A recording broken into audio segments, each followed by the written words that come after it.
Medinipur medical ফের মৃত্যু সদ্য মায়ের পর এবার প্রাণ গেল এক সদ্যজাতে। অভিযোগ বিষাক্ত স্যালাইনে অসুস্থ হয়ে পড়েছিলেন ওই শিশুর মা রেখা সাউ। জন্মের পর থেকে ভেন্টিলেশনে ছিল তার সন্তান।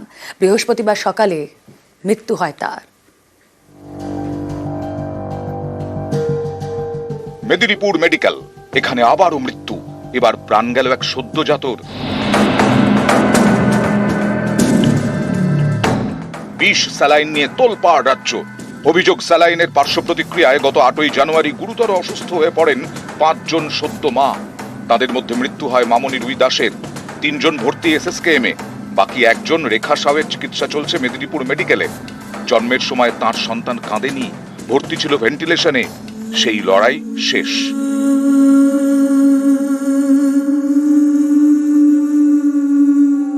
বৃহস্পতিবার সকালে প্রাণ গেল সদ্যজাতর। এখানেও স্যালাইনের পার্শ্ব প্রতিক্রিয়ার অভিযোগ তুলছে পরিবার। বিষ স্যালাইনের অভিযোগের ঘটনার তদন্ত করছে CID। এবার শিশু মৃত্যুর ঘটনায় CBI তদন্ত দাবি করেছে তার বাবা।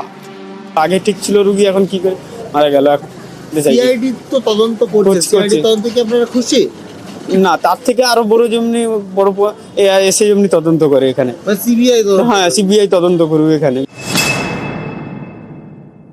সিজারের কি ইন্ডিকেশন ছিল সেটা না দেখে তো বলা যাবে না। মানে সিজার যখন করা হয়েছিল তাদের ইন্ডিকেশন ছিল, বাচ্চা হয়ে হয়তো ইয়ে হয়নি।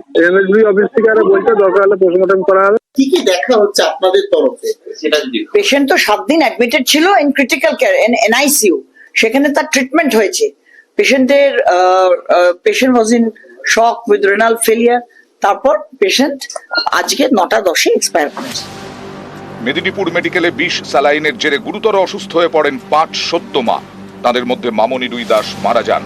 এরপরেই তদন্ত কমিটি গঠন করেছে স্বাস্থ্য দফতর। ওই কমিটি তাদের রিপোর্টে বলেছে, পেশেন্ট রেখা সাউ, বাচ্চা প্রসবের সময় 15 মিনিট, সম্পূর্ণ অপারেশনের সময় লেগেছে 1 ঘন্টা 25 মিনিট। দায়িত্বে ছিলেন RMO সৌমেন দাস। এই তথ্যেই চিকিৎসকদের চরম গাফিলতি প্রকাশ্যে আসে। বিশেষজ্ঞ চিকিৎসকদের মতে গড়ে বাচ্চা প্রসবের সময় 10 মিনিট, এর থেকে বেশি সময় লাগলে সদ্যজাতর ভবিষ্যতে সমস্যা হতে পারে।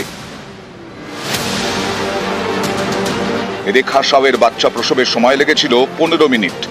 ছেলেটিকে বাঁচানো গেল না। মেদিনীপুর থেকে শোভন দাস, নিউজ 18 বাংলা।